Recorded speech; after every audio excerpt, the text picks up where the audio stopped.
Bonjour chers élèves et bienvenue dans cette leçon consacrée à la formation des roches sédimentaires. Une très importante étape dans la formation des roches sédimentaires, c'est la classification des roches sédimentaires. Première année collégiale, parcours international selon le programme marocain. On commence par élaborer un plan. La dernière fois, on a vu dans la première vidéo l'érosion. Puis, dans une autre vidéo, le transport, puis la sédimentation, la diagénèse et la classification. Si vous n'avez pas encore regardé les autres vidéos, je vous invite à les regarder pour savoir le processus de formation des roches sédimentaires. Pour le plan, on va commencer par une classification de toutes les roches qui composent la planète Terre. Puis, on va élaborer une définition d'une roche sédimentaire. On va voir des mots-clés très importants qui vont nous aider à classer les roches sédimentaires et les critères de classification des roches sédimentaires. Et vers la fin, on aura une clé de détermination. Donc, on commence par les roches de la planète Terre. Dans la planète Terre, on a trois roches. Les roches magmatiques, les roches métamorphiques et les roches sédimentaires. Pour les roches magmatiques, ce sont les roches issues de la consolidation d'un magma ou bien le refroidissement d'un magma. C'est pourquoi on les appelle des roches volcaniques issues d'un volcan. Ils se forment à l'intérieur de la Terre, c'est pourquoi on les appelle des roches endogènes. Pour les roches métamorphiques, ce sont des roches issues de la transformation de roches préexistantes, soit par pression ou bien par température. Tout ça, les roches magmatiques et les roches métamorphiques, on va les voir après. Notre séance d'aujourd'hui, c'est pour les roches sédimentaires, qui sont des roches appelées exogènes, c'est-à-dire qu'ils se forment à la surface de la Terre. On commence par une définition des roches sédimentaires. C'est quoi une roche sédimentaire? Les roches sédimentaires se déposent en couches, donc la plupart du temps, ils sont stratifiés, se déposent en strates, c'est-à-dire regroupées en couches ou bien en strates. Ces couches-là, elles peuvent être horizontales, verticales ou bien inclinées. Sur cette photo, on voit des couches horizontales, elles sont parfaitement horizontales. Là aussi, c'est des couches de roches sédimentaires parfaitement horizontales dans l'anti-atlas marocain. Mais parfois, elles peuvent subir des déformations tectoniques et on va les trouver, on les retrouvera à l'état incliné ou bien à l'état vertical. Par exemple, là, c'est une déformation tectonique appelée un pli. On va voir le cours de déformation tectonique dans la deuxième année collégial. Donc, la deuxième question, c'est où se forment les roches sédimentaires? On a vu ce modèle-là. On a commencé par l'érosion de la roche-mère, le transport des produits d'érosion, la sédimentation de ces produits d'érosion, la diagénèse, c'est-à-dire la transformation en roche, où s'effectue la sédimentation et la diagénèse, elle s'effectue dans les rivières, c'est-à-dire les bordures de la rivière lorsque la pente est modérée, ou bien les sédiments peuvent arriver jusqu'à un bassin de sédimentation. Par exemple, là, on voit une rivière. Cette rivière-là, elle emporte avec elle, cette eau-là, elle emporte avec lui des produits d'érosion. C'est pourquoi elle est violente et elle change de couleur. Elle a des argiles en suspension et ces argiles-là, ces sédiments-là en général, ils se déposent dans les bordures des rivières lorsque la pente est modérée sous forme de couches horizontales. Si ces sédiments-là subissent la diagénèse, ils se transforment en roches sédimentaires. Mais parfois, les produits d'érosion sont arrivés jusqu'à un bassin de sédimentation par le moyen de rivières. Là, on observe une embouchure, quel que soit un delta ou bien un estuaire. C'est le contact entre un bassin de sédimentation et une rivière.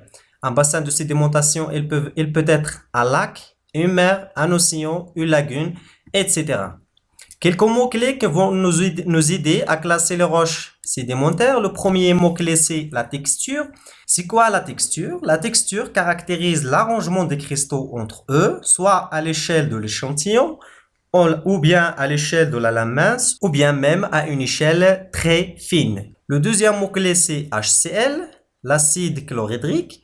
C'est une solution de chlorure d'hydrogène de l'eau. Le chlorure d'hydrogène est un acide fort. Et on sait que les acides forts, ils ont une action sur les roches calcaires. Lorsqu'on ajoute un acide sur une roche calcaire, on voit une effervescence, c'est-à-dire qu'il y a une réaction. Le troisième mot-clé, c'est la dureté. La dureté d'un minéral correspond à sa résistance à se laisser railler. Elle est définie par une échelle construite par le minéralogiste autrichien Friedrich Moos.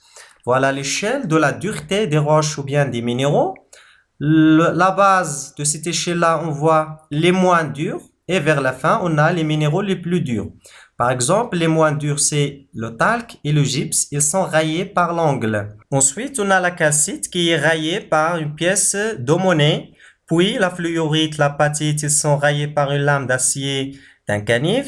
Et enfin, on trouve les minéraux les plus durs, le quartz, la topaze, le corindon. Et enfin, c'est le diamant, le minéral le plus dur sur la planète Terre. Il est rayé, il raille même le verre. Rien ne peut railler un diamant qu'un autre diamant.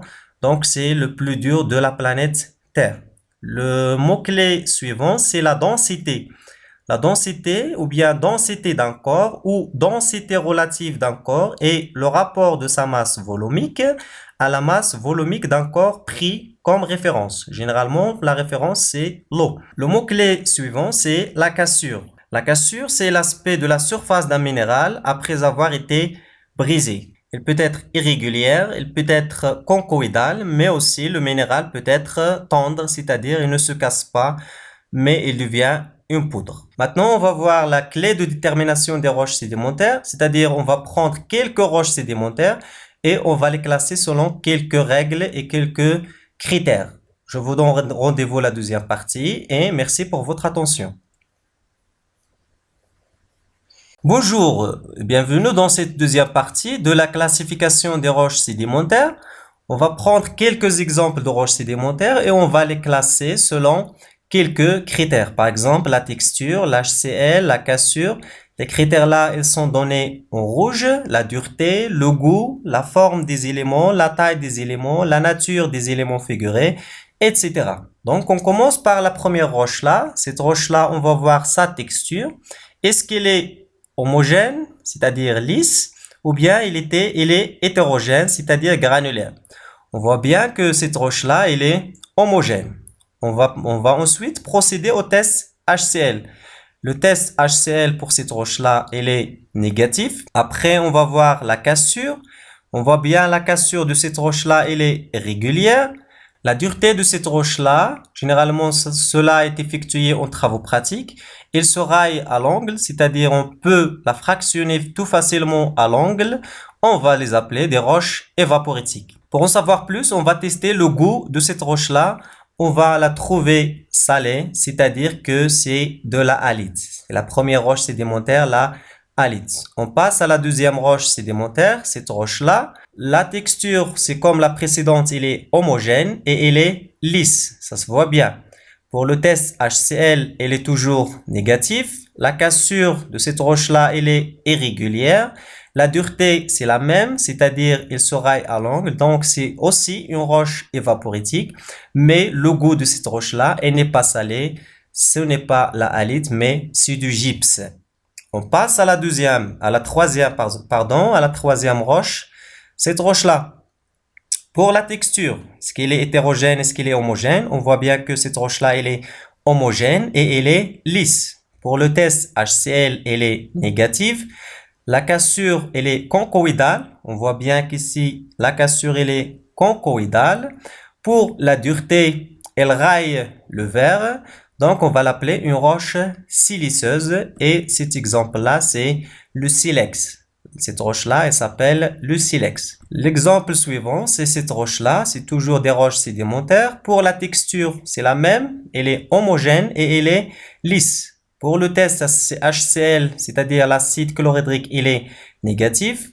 La cassure de cette roche-là, elle ne se casse pas, elle est tendre. Elle devient une poudre, donc elle est tendre. Pour la densité de cette roche-là, elle est très faible. C'est une roche légère. C'est toujours des roches siliceuses, mais cette fois-ci, c'est une diatomite. Le prochain exemple, c'est cette roche-là. On la connaît déjà, on l'a vu dans la précédente vidéo, c'est une argilite.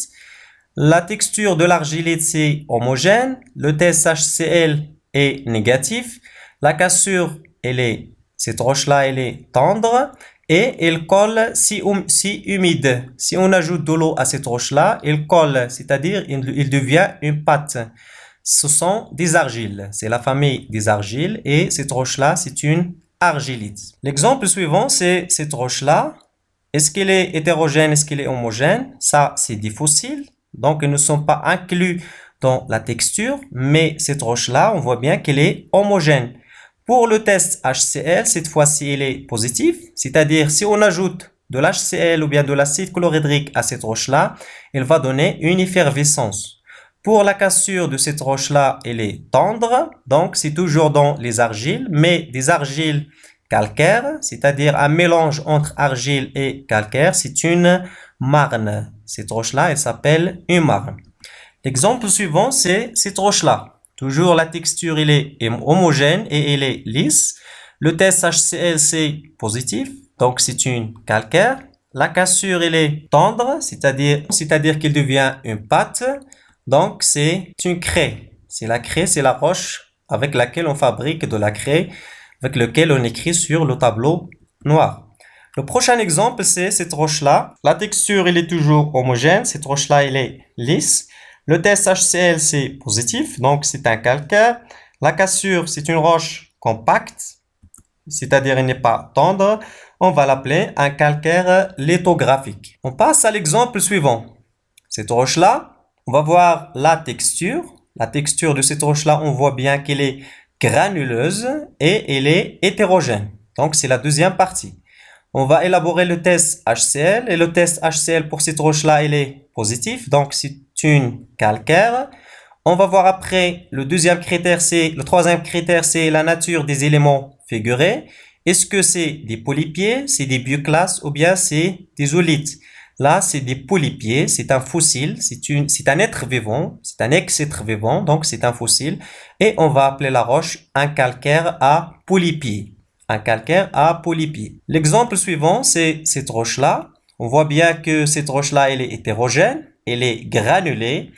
Là, le test HCl, il est toujours positif, c'est-à-dire qu'il y a une effervescence, donc c'est une calcaire. Pour les éléments figurés, c'est des bioclastes, donc on va l'appeler un calcaire bioclastique. Un calcaire bioclastique. L'exemple suivant, c'est cette roche-là. Pour la texture, elle est toujours granuleuse, elle est hétérogène. Pour le test HCl, elle est positif, donc c'est un calcaire. Pour la nature des éléments figurés, c'est des oolites. Donc, on va l'appeler, la roche, on va l'appeler un calcaire oolitique. L'exemple suivant, c'est cette roche-là. On voit bien qu'elle est granuleuse. Elle n'est pas lisse, elle n'est pas homogène. Elle est granuleuse et hétérogène. Pour le test HCl, elle est négative, c'est-à-dire qu'elle n'est pas calcaire. Elle ne donne pas effervescence lorsqu'elle est mélangée avec l'acide chlorhydrique. On va l'appeler une roche détritique. Pour maintenant, le critère suivant, c'est la taille des éléments. Est-ce que la taille des éléments est inférieure à 2 mm ou bien supérieure à 2 mm? Dans ce cas-là, cette roche-là, les éléments qui composent cette roche sont inférieurs à 2 mm, donc c'est un grès. Cette roche-là, elle s'appelle un grès. L'exemple suivant, c'est cette roche-là. On commence par la texture. Elle est hétérogène, elle est granuleuse. Pour le test HCl, elle est toujours négative, c'est-à-dire qu'il n'y a pas effervescence lorsqu'elle est mélangée avec HCl. Donc, c'est toujours dans les roches détritiques. Pour la taille des éléments maintenant, on voit bien que les éléments sont supérieurs à 2 mm. Donc, c'est un conglomérat. Maintenant, le critère suivant, c'est la forme des éléments. La forme des éléments que composent cette roche-là, est-ce qu'ils sont anguleux ou bien arrondis? On voit bien que les éléments que composent cette roche-là, ils sont anguleux, ils présentent des angles. Donc, c'est une brèche. C'est un conglomérat de type brèche. Le dernier exemple, c'est cette roche-là. Pour la texture, on voit bien qu'elle est hétérogène, c'est-à-dire granuleuse. Le test HCl, elle est négatif, donc c'est une roche détritique. La taille des éléments, elle est supérieure à 2 mm, ça se voit très bien, on a l'échelle ici. Donc c'est un conglomérat, mais cette fois-ci, la forme des éléments, elle n'est pas anguleuse, mais elle est arrondie. Donc c'est un conglomérat de type pudding. Donc comme ça, on obtient quelques familles de roches sédimentaires. On a vu les roches évaporitiques, les roches siliceuses, les argiles, les calcaires et les roches détritiques. Mais ce qu'il faut noter, que on n'a pas seulement des conglomérats qui sont détritiques, mais elles peuvent parfois être mélangées avec du calcaire et on trouve un conglomérat avec un ciment calcaire. Par exemple, on va trouver un grès avec un ciment calcaire. On va trouver par exemple une argilite avec quelques grains de sable, c'est-à-dire il est un mélange entre une argile et un grès. Donc, je vous remercie pour votre attention et je vous invite à visiter notre page Facebook SVT Maslak Daouli et à aimer la vidéo et à laisser vos commentaires dans la section des commentaires. Et on se retrouve pour une prochaine vidéo, Inch'Allah.